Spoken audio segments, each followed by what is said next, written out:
Comment rempoter l'échinocactus, le fameux coussin de belle-mère, sans se piquer les doigts?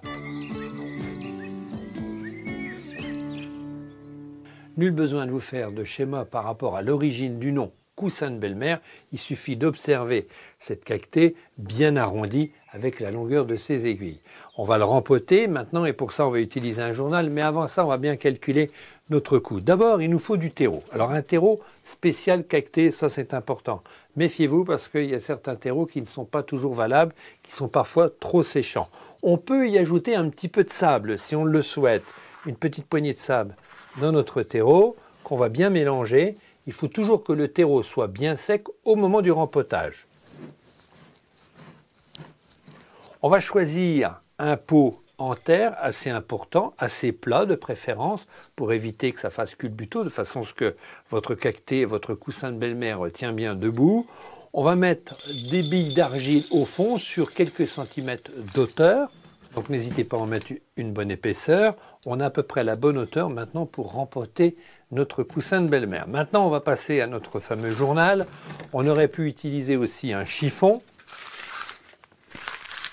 Donc on va bien l'envelopper délicatement sans se piquer. On bascule notre coussin de belle-mère, vous tirez sur le pot, on le positionne sur notre pot, sur nos billes d'argile, et on va maintenant mettre notre terreau, alors avec une pelle, alors toujours sans les mains, et on glisse le terreau le long de la motte. Voilà pourquoi le terreau doit être bien sec pour qu'il glisse bien tout autour des racines. Alors vous pouvez même vous aider, pourquoi pas d'une pince ou d'un outil, toujours pour les mêmes raisons, pour ne pas se piquer, et on y va délicatement.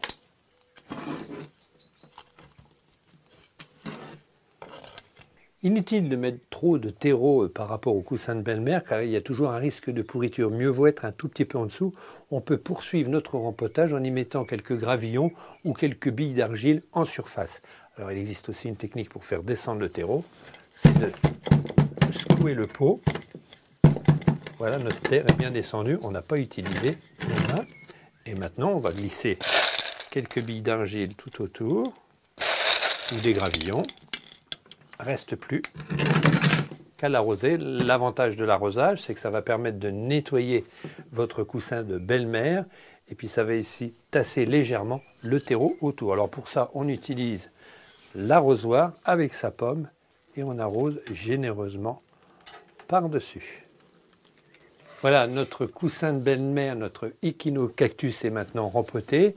Dans un premier temps, vous pouvez le sortir dehors, à partir du mois de mai, voire le mois de juin. Surtout, ne le mettez pas en plein soleil au départ, mettez-le plutôt mi-ombre et petit à petit, vous allez l'exposer au soleil. Arrosez-le copieusement cet été et à partir de l'automne, vous réduirez les arrosages.